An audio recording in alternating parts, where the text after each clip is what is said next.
On the Roman bridge. Look at this, thousands of years old, as opposed to this, which is about half an hour old. Don't know where I'm going to put it. Shopping, and where are we going to put that? With every pannier and top box we've got is round. That's what happens when you go shopping when you've had a glass of wine. Oh dear.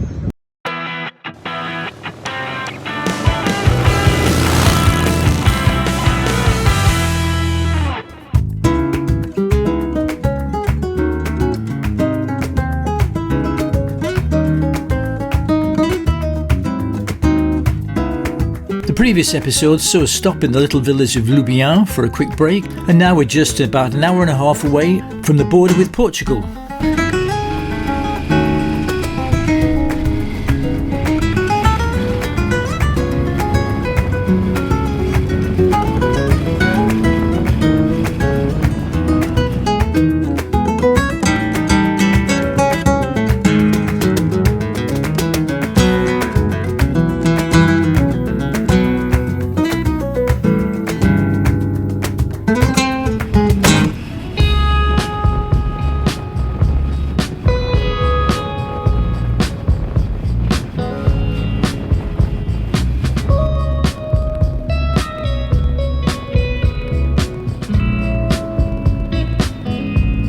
Shortly after leaving Lubian on the N525, we decided to take a slight detour on the ZA 106.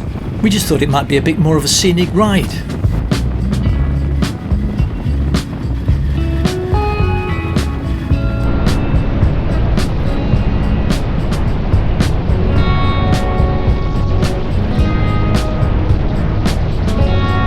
Scenic and uncluttered with traffic.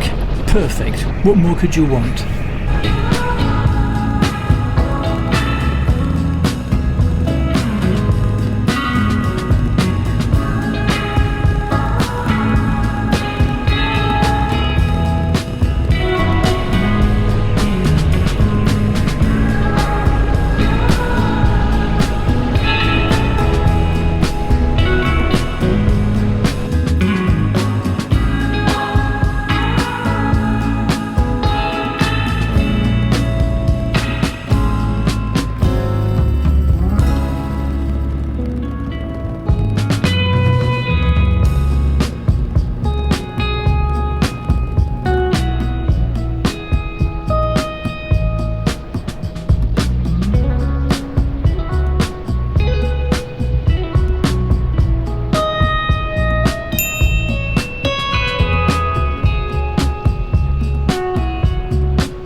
About 5 kilometres outside of Lubian, we stopped for some petrol. As we were leaving the petrol station, Miranda came up to chat to us. She'd spotted the UK plates and had mentioned that we'd actually been the first Brit she'd seen since arriving. Miranda had spent many years travelling with her husband and family, but the famous Camino pilgrimage, solo on a bicycle, had always been on her bucket list. Her journey to date had been pretty soggy, and the day we met was the first day in many that she'd ridden in good weather. When you're seeing pilgrims walking or cycling these roads, you can't help feeling humble when you have an engine doing all the work for you.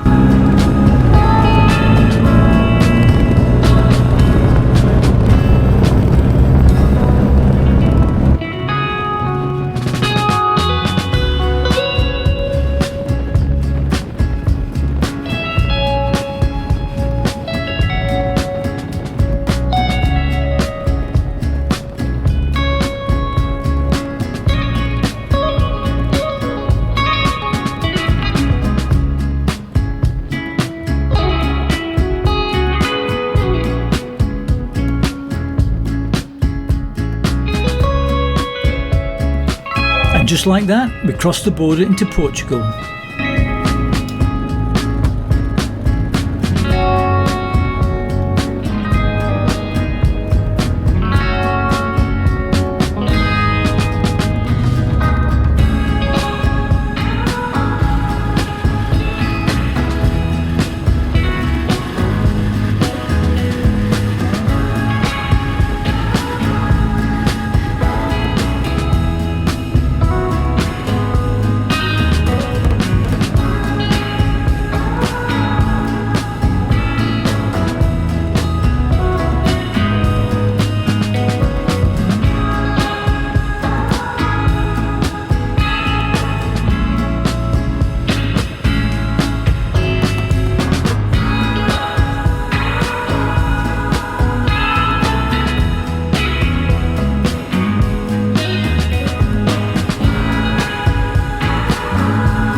The town of Chaves was founded by the Romans, and during its occupation it was known by the name of Aqua Flaviae, a name given it by the Emperor Vespasian, who recognised the excellent quality of the thermal springs located here.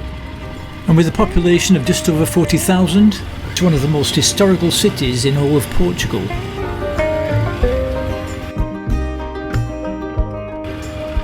We arrived at our hotel only to discover an extremely crowded car park. Little did we know that the hotel had been hosting a major conference for the last 3 days. Still, we managed to find a quiet spot right outside reception.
Decent sized bed. Well, this helps, having a big trolley. Here we are then. Another great ride. Oh yeah, great ride today. We arrived slightly earlier and we couldn't check in until 3 o'clock.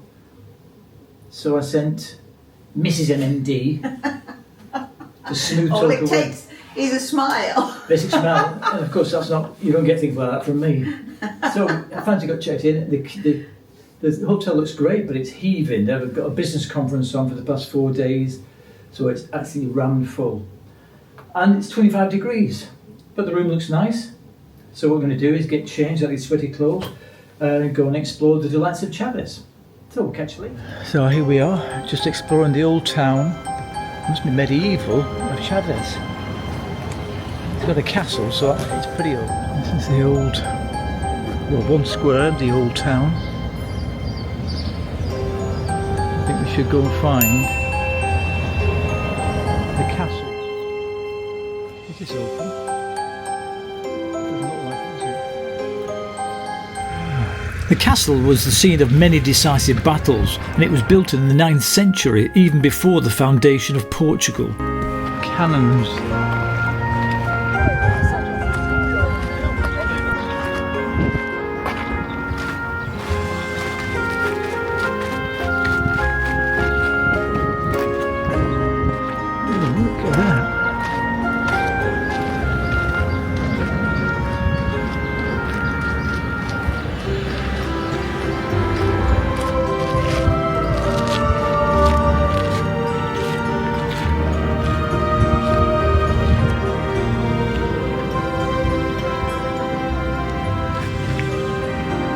Found the centre of the old town, and where there's a centre there's usually a church. There is indeed a church, and this Romanesque one dates back to the 12th century. And where there's a church, inevitably there's a bar somewhere near as well. So,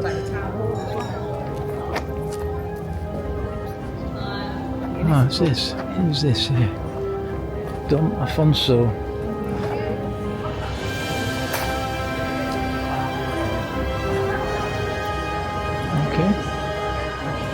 Here's a bar. Let's go and find somewhere to sit.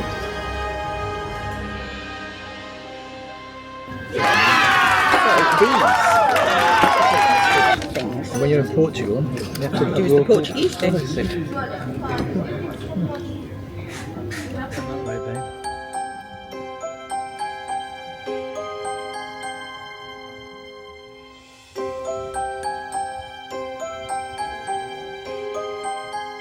So we're just wandering around the back streets of the old town, trying to find the river upon which is the Roman bridge. Yeah folks, we finally found it, found the Roman bridge. The Ponte Triano Bridge is 140 metres in length and was built by the Romans in the 1st century AD. Tell you what, the Romans knew how to build things, didn't they?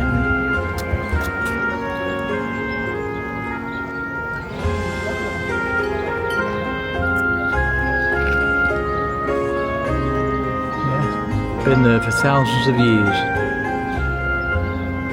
Still in pretty good condition, I think. So that's the bridge, and very importantly, somewhere around here is going to be where we're going to grab some food tonight. And it could. Didn't he say it was on the bridge? So he said it was. Maybe that one there.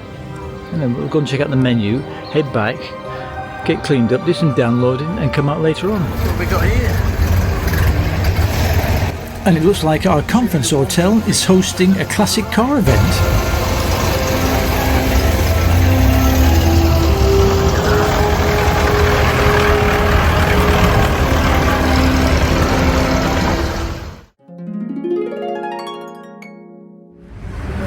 Wow, it's a scorcher, folks, and it's now beer o'clock.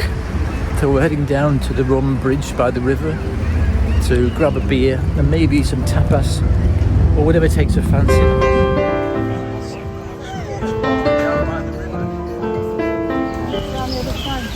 There's obviously a story to this. Hearts shaped with locks on it. I'm all love. Oh, it's a love poem.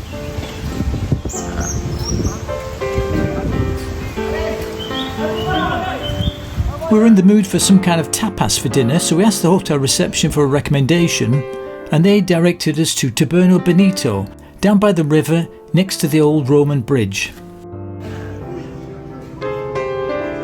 Pre-dinner drinks.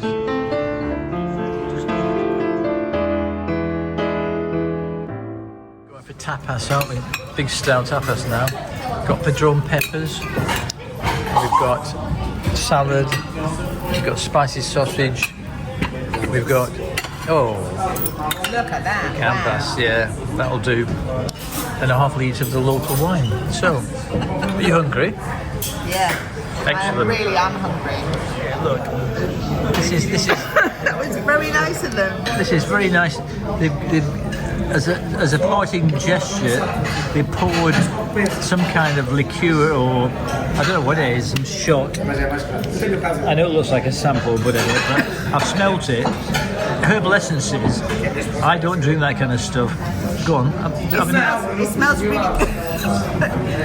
Go on. What's it taste like? No. It blows your head off. No. And for that reason, I'm out. What about the meal? Just, the service and the recommendations, because we had no clue, were just perfect. Really perfect. Brilliant tapas.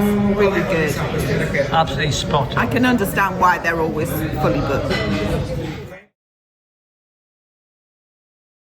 On the Roman bridge. Look at this.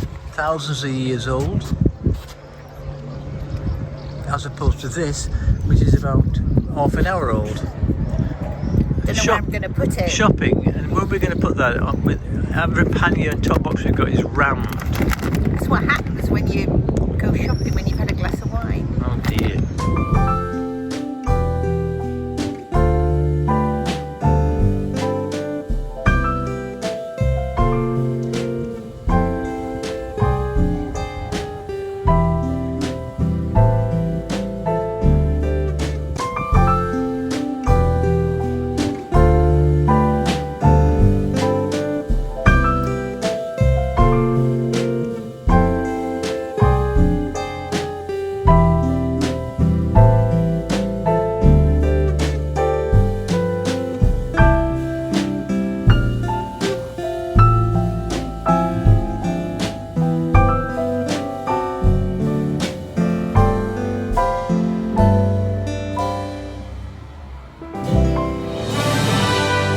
So if you're staying in Chaves, would we recommend a stay at the Hotel Premium?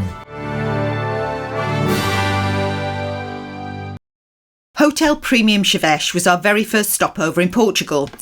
If you've watched our adventures, you'll know we visited Spain on a number of occasions, but never quite ventured this far west.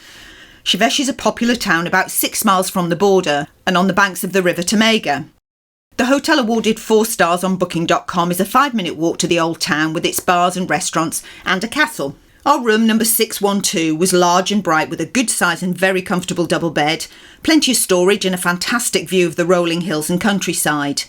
The Wi-Fi was good and free, and there was a selection of channels on a large wall-mounted TV. No tub, but the shower was powerful enough so it really wasn't an issue. The hotel parking is on a first-come, first-served basis, which is always a bit of a concern for us, and there had been a business conference on at the hotel for the previous 4 days, so parking was at a premium, as you might imagine. We parked directly outside reception in the hope they wouldn't see us, but as it turned out, they were more than happy for us to park in what turned out to be a secure and convenient place. The hotel did have a restaurant, but we chose to wander around to the town and visit the bars and eateries. We ended up eating at Taberna Benito, right near the old Roman bridge, and which the very helpful receptionist had recommended. Hoy, our waiter, suggested a number of dishes, and we had one of the best meals we'd had on our trip for an exceptionally reasonable price.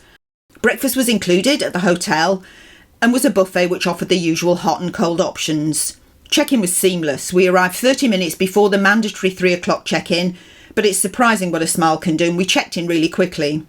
The receptionist was very helpful and overall the service was pretty good. All in all, a good place to stay and we'd really recommend it. Well, that's it, folks. We had a fantastic night. We were recommended a great restaurant last night with tapas, and it was brilliant. One of the best meals we've had on the trip. Yeah, Taberna Benito. If you're ever in Chaves, that's a place to go. Anyway, today it's going to be nice and warm. In fact, it's going to be very hot, and we're off to Porto. So let's see.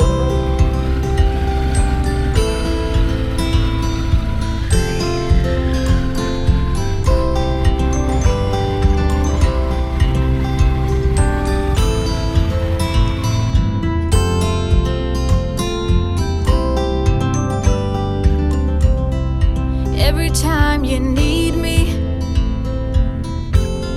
I'm telling you I'm here to stay. Looking at your castle, I'm pretty sure you're safe, but still afraid.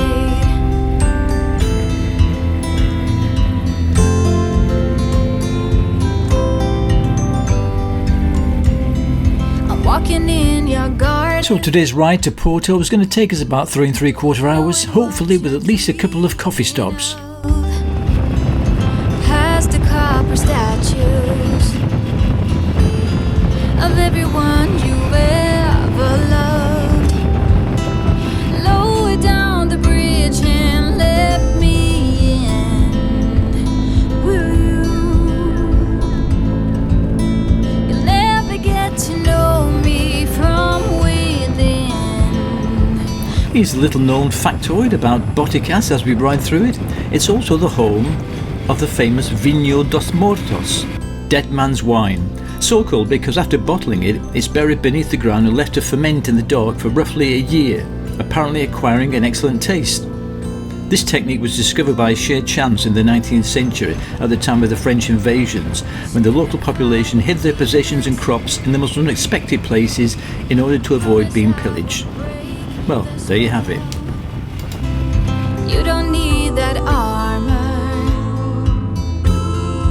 even though you wear it well.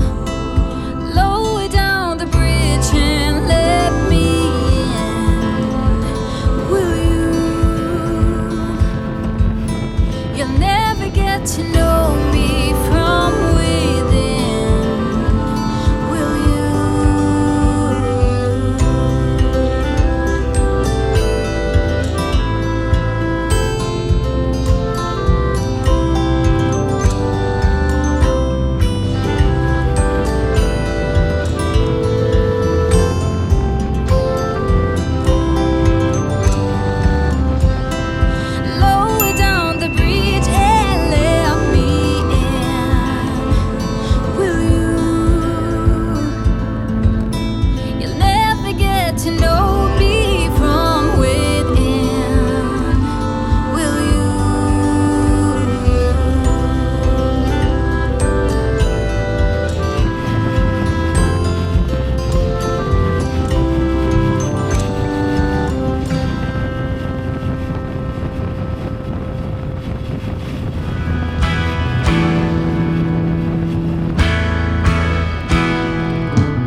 The town of Fafe marked the halfway point of our ride to Porto.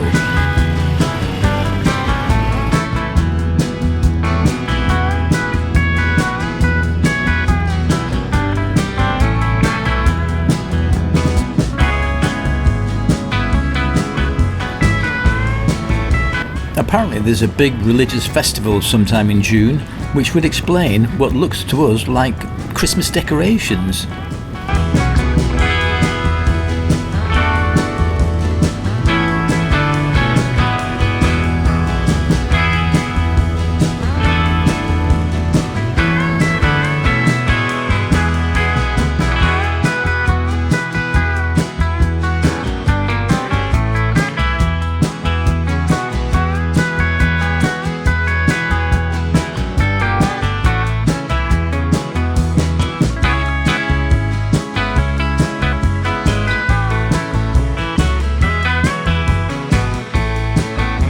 We were now way overdue for a coffee stop when we happened upon the little town of Lordelo, which provided us with the perfect place.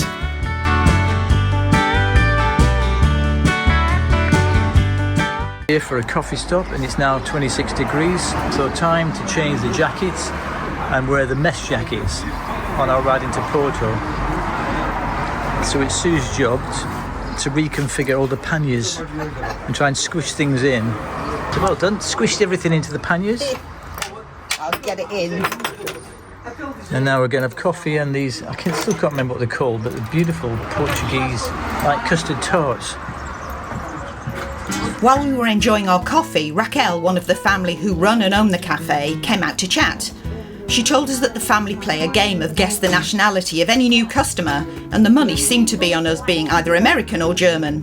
It was a joy to chat to several generations of the family who work together to run this lovely place, and everyone insisted on being in the photo.